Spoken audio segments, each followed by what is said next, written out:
Anggota BTS menyertai perkhidmatan ketenteraan di Korea Selatan. 7 ahli BTS, salah satu kumpulan terbesar dunia, akan mengikuti perkhidmatan ketenteraan di negara asal mereka, Korea Selatan, kata agensi berita mereka. Ini sekaligus menamatkan perdebatan panjang sama ada mereka perlu menerima pengecualian ataupun tidak.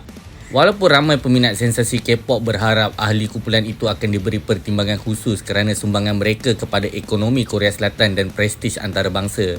Tetapi masing-masing tetap wajib berkhidmat selama hampir 2 tahun di dalam tentera. Jin adalah ahli tertua kumpulan itu akan menjadi orang pertama menukar pakaian pentasnya dengan pakaian seragam sejurus selepas dia mencapai usia 30 tahun pada Disember, menurut laporan media. 6 ahli lain yang dilahirkan di antara tahun 1993 dan 1997 akan mengikuti jejaknya, dengan kumpulan itu dijangka melakukan pembaharuan pada kira-kira 2025, menurut syarikat pengurusan mereka Big Hit Music. Big Hit, sebahagian daripada agensi BTS Hybe, berkata pada hari Isnin ahli kumpulan itu bergerak ke hadapan dengan rancangan untuk memenuhi perkhidmatan tentera mereka, sambil menambah bahawa apabila setiap individu memulakan usaha solo, ia adalah masa yang sesuai untuk ahli BTS perlu diberi penghormatan untuk berkhidmat.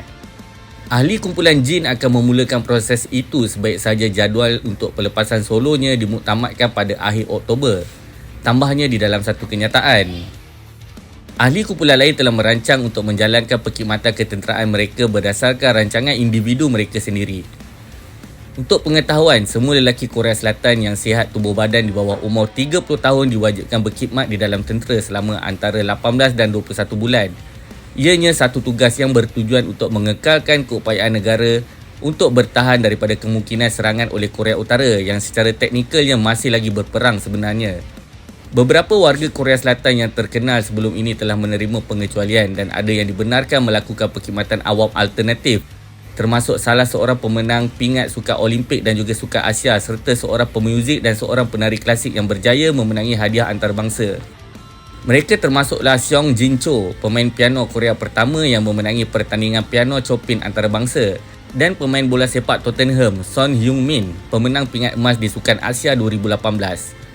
Beberapa ahli parlimen Korea Selatan telah menyuarakan sokongan untuk pengecualian walaupun kebimbangan bahawa ia akan mengundang tuduhan pilih kasih tidak kurang di kalangan lelaki muda lain yang tidak mempunyai pilihan selain perlu berkhidmat.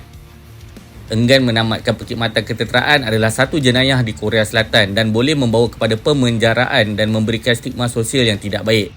Seperti yang diketahui oleh pelakon dan penyanyi Steve Yo apabila dia diusir dan dilarang memasuki negara itu selepas dia mengelak daripada menjalani perkhidmatan wajib ketenteraan dengan menjadi warga negara Amerika Syarikat yang naturalisasi pada 2002. Beberapa bulan sebelum undang-undang negara itu digubal. Awal bulan ini, Lee Ki-sik, Pesuruhjaya Pentadbiran Tenaga Kerja Tentera, memberitahu ahli parlimen adalah wajar anggota kumpulan itu menjalankan tugas ketenteraan mereka bagi memastikan keadilan di dalam perkhidmatan ketenteraan negara itu. Keputusan itu dibuat selepas beberapa bulan BTS mengumumkan mereka berehat sebagai satu kumpulan untuk menumpukan perhatian kepada kerjaya solo. Kumpulan itu bersatu semula untuk mengadakan konsert percuma pada hari Sabtu di Busan sebagai menyokong kempen bandar pelabuhan ini untuk menganjurkan pameran dunia 2030.